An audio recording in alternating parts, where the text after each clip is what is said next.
I'm Ben Meiselas from the MeidasTouch Network. One day after MAGA Republicans held a bizarre and vile hearing in the House Oversight Committee where Marjorie Taylor Greene was showing Hunter Biden nudes, MAGA Republicans held another hearing, this one in their so-called Weaponization Committee, which is basically the MAGA Republicans weaponizing a congressional committee in order to spread their lies, chaired by MAGA Republican and Donald Trump sycophant Jim Jordan. And this hearing is where the MAGA Republicans claim that the anti-vaxxers and election deniers were being censored, and the people like someone by the name of Emma Jo Morris, who received hard drives from Rudy Giuliani after Rudy Giuliani was speaking with Russian spies with interests against the United States, that she published this stuff and said it was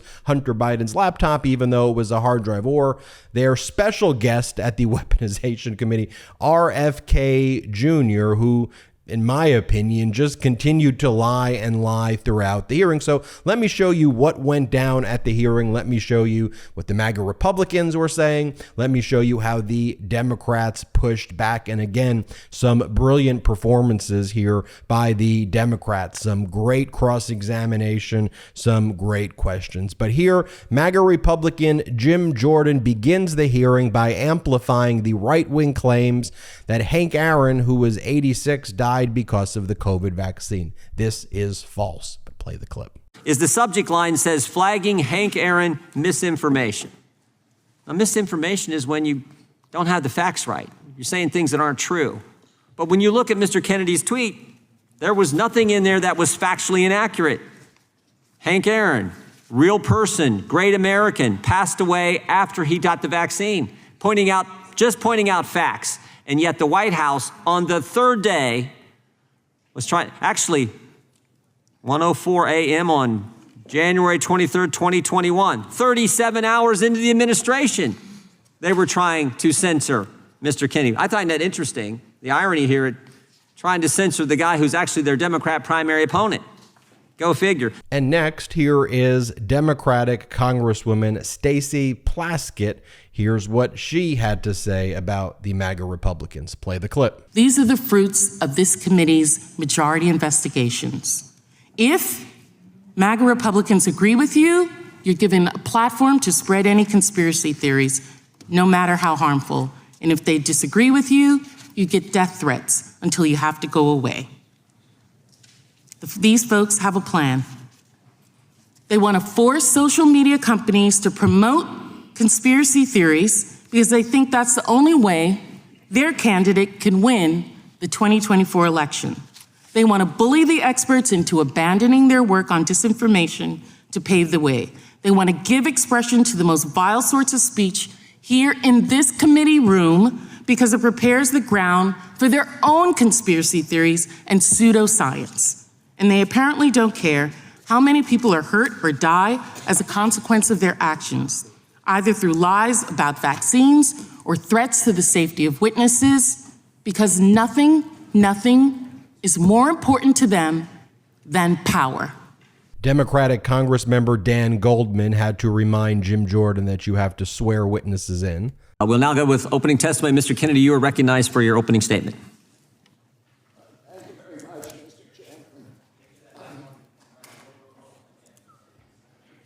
As mine's not. Make sure it's on. Mr. Chairman, are you going to swear in the witnesses? If you'll please stand and raise your right hand. Do you swear or affirm under penalty of perjury that the testimony you're about to give is true and correct to the best of your knowledge, information and belief, so help you God? Here, RFK Jr. apparently does not realize there are actually recordings of the things that he's previously said, because this is just a blatant lie. Play this clip. And by the way, I want to say this while I'm on the record, that in my entire life, and why I'm under oath, in my entire life, I have never uttered a phrase that was either racist or anti-Semitic. Again, here's another lie by the MAGA Republican witness, RFK Jr. I mean, by the way, as Aaron Rupert pointed out, Salon had to retract a 2005 article they published from RFK Jr. linking vaccines with autism because that was false. I mean, all he spews is anti-vax stuff. Here, play this clip. Virtually everything, every statement that you just made about me is inaccurate. I have never advised Black Americans not to receive vaccines. At one point you say I'm anti-vax, and that's a bad thing. The other moment you point out that all my children are vax. I'm fully compliant with the vaccine schedule myself, except for COVID. I took flu vaccines for 20 years straight. I have never been anti-vax. I have never told the public avoid vaccination. The only thing I've asked for, and my views are constantly misrepresented. Here is MAGA Republican Chip Roy saying that we need to investigate the outcome of the polio vaccine. Hint, the outcome is that there's no more polio. I'm not anti-vaccine, but I think we need to be honest and we need to have good science. That's all I've ever argued. And closing out my time here, I would just say this. My father had polio. I understand the ravages of that disease. I'm grateful that we have the opportunity to have the polio vaccine, but I also want the truth being sought. I want to know the health impacts of the polio vaccine going forward and every other vaccine that's being administered. Show you some Democrats right now. Democratic Congress member Lynch talking about how MAGA Republicans have used the committee to embody weaponization itself. Play the clip. We also have another recent disclosure from Miles Taylor, former chief of staff at the Department of Homeland Security, reporting that President Trump sought to wiretap the phones of his own White House aides in order to detect any leaks. To the great detriment of the American people, however, we are not investigating the actual weaponization of the federal government. And worse yet, this committee has come to embody weaponization itself, misusing congressional oversight to protect Donald Trump and attempt to divert attention from the multiple federal and state criminal investigations surrounding President Trump's misconduct in office. Yeah, this one is incredibly bizarre as well. Like, what in the world? This is the MAGA Republican witness, Emma Jo Morris, who now works at Breitbart, saying that what she published about Hunter Biden is 100% true because she was 27 years old at the time. Play the clip. Ms. Morris, isn't it true that your October 2020 Hunter Biden laptop from hell story has proven to be 100% factually accurate? I was 27 when I published that story. It better have been. MAGA Republican Elise Stefanik asking RFK about Hunter Biden's laptop, and he knows nothing about it. Play the clip. They're obsessed about Hunter Biden's laptop. And Mr. Kennedy, I want to ask you specifically about the Hunter Biden laptop story. The total blackout on all social media outlets as well as telecom. You couldn't text the link to the Hunter Biden laptop story. This specifically was a form of election interference by the U.S. government in the 2020 election. I don't know enough about it. I know that there was censorship on that story and other stories that, presumably could have changed people's minds about the election. Democratic Congress member Debbie Wasserman Schultz with some brilliant cross-examination right here. Play the clip. A few months ago, Mr. Kennedy, you compared COVID public health policies to barbaric, murderous tactics of Nazi Germany, saying that Jewish people in Nazi Germany had more freedom than Americans facing COVID health restrictions. In hindsight, Mr. Kennedy, do you reject this absurd and deeply hurtful and harmful comparison, or do you still stand by it? Congressman, what you are saying is a lie. That you said it. No, I did not. I never contained. Okay. I never, ever. Mr. Chairman, I'm happy to enter into the record when Mr. Kennedy said that. I reclaim my time. In discussing COVID public health measures, you made light of the genocide against Jewish people by saying, and I quote, even Hitler's Germany, you could cross the Alps to Switzerland, you could hide in an attic like Anne Frank did. Mr. Kennedy, do you think it was easy for Jewish people to escape systematic slaughter of Nazis, yes or no? Absolutely not. Okay, good.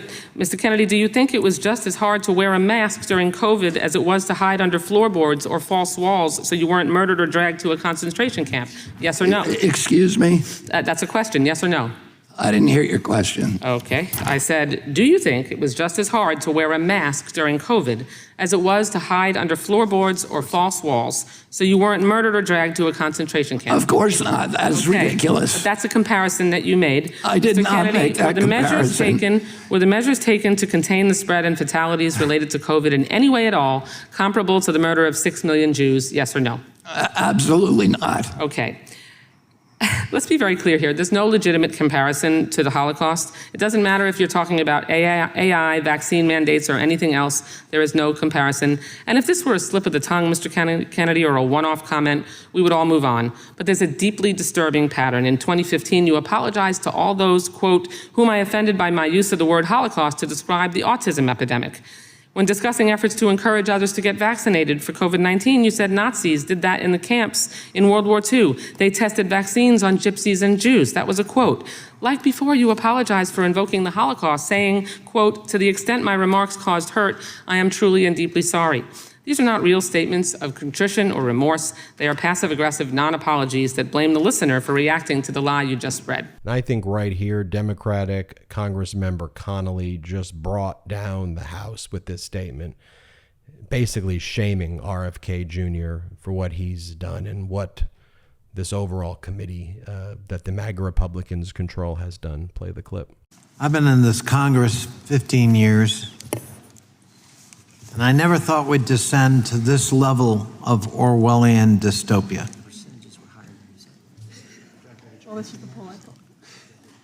Suddenly the tools of the trade are not to get at the truth, but to distract, distort, deflect, and dissemble. To disagree is censorship. To try to correct the facts is to infringe on my right of free speech. Of course, it only works one way. The name of Dr. Fauci has been invoked. I'd love to have him here as a witness to describe his travail in being censored. But of course, with that right-wing censorship comes intimidation and threat and intimations of violence. And a wink blink that, by the way, violence, can be justified. The violence, for example, here on January 6th has been explicitly excused by some of my colleagues on the other side of the aisle as a bunch of tourists who got a little out of hand, a little overexcited. 5 are dead, including my constituent, Capitol Hill police officer, who died the next day from the trauma and shock of that experience. And ironically, talk about free speech and duty, he voted for Donald Trump. But his duty was to be here that day. Here's Connolly again saying more of what I previously discussed. Play this clip. And no matter what you may think, Mr. Kennedy, and I revere your name, you're not here to propound your case for censorship. You are here for cynical reasons to be used politically by that side of the aisle to embarrass the current president of the United States, and you're an enabler in that effort today. And it brings shame on a storied name that I revere. I began my political interest with your father, and it makes me profoundly sad to see where we have descended today in this hearing. MAGA Republican Harriet Hageman pushing conspiracy theories that the FBI, led by Trump's hand-picked FBI director, rigged the 2020 election for Biden. Play the clip. Do you think the FBI tried to ensure that the American people didn't hear the story in order to change the outcome of the election in 2020? I don't know how to answer that question because I'm not in their head.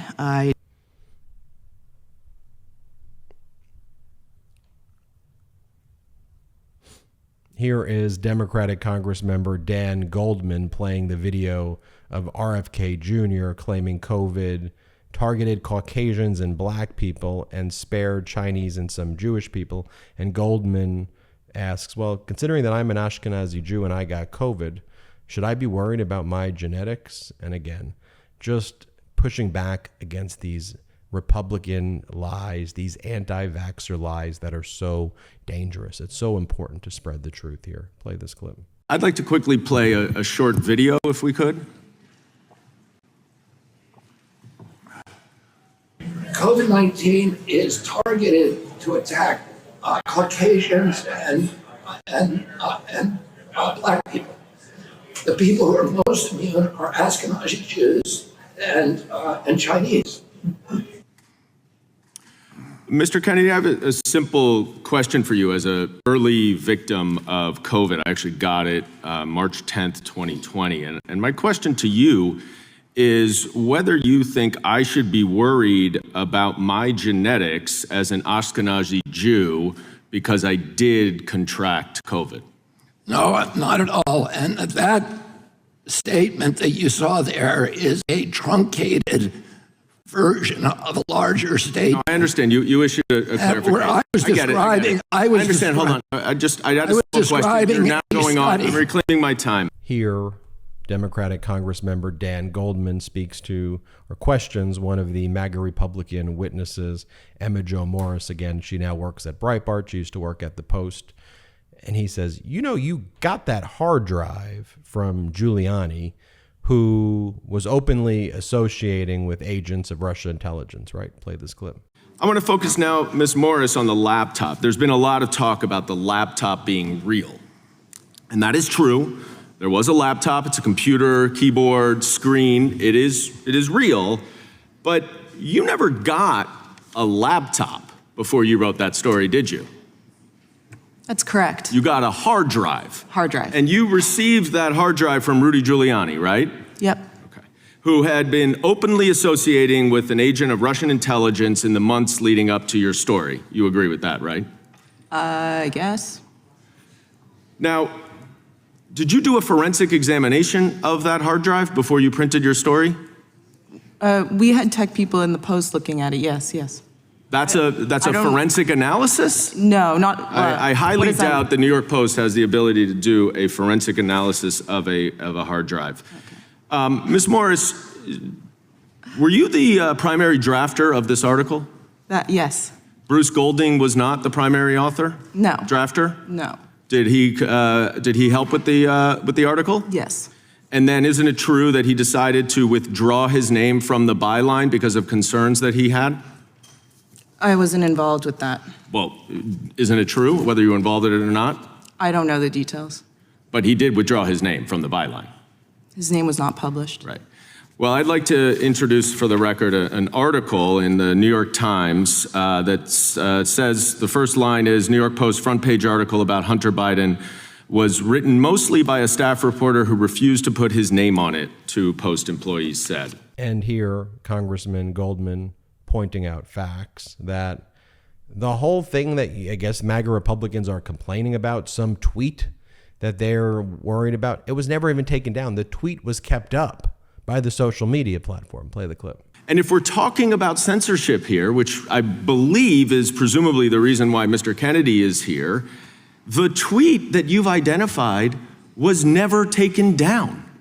Whatever the government may have tried to do, and I don't agree that it tried to do what you said it did, it wasn't taken down. So how can the government actually censor anyone if there's enough freedom within the companies they're talking to that they reject whatever request that the government makes? White House actually issued a statement. I'll read it for you right now. It says, "It's remarkable that congressional Republicans, in their eagerness to go after President Biden, regardless of the truth, continue to push claims that have been debunked for years, that they themselves have cautioned to take with a grain of salt because they could be made up. These claims have reportedly been scrutinized by the Trump Justice Department, a Trump-appointed U.S. attorney, and a full impeachment trial of the former president that centered on these very issues, and over again they have been found to lack credibility. It's clear that congressional Republicans are dead set on playing shameless, dishonest politics and refuse to let truth get in the way. It is well past time for news organizations to hold them to the basic levels of factual accountability for their repeated and increasingly desperate efforts to mislead both the public and the press." And I think really a statement to the press, to the media here. Wake up, do your job, cover it the way the MeidasTouch network is covering it. Tell the truth. I'm Ben Meiselas from the MeidasTouch Network. Hit subscribe. We're on our way to 1.5 million subscribers thanks to your support. Check us out at patreon.com/MeidasTouch. Wherever you get audio podcasts, subscribe to the MeidasTouch podcast. Have a great day. Hey Meidas Mighty, love this report? Continue the conversation by following us on Instagram at MeidasTouch to keep up with the most important news of the day. What are you waiting for? Follow us now.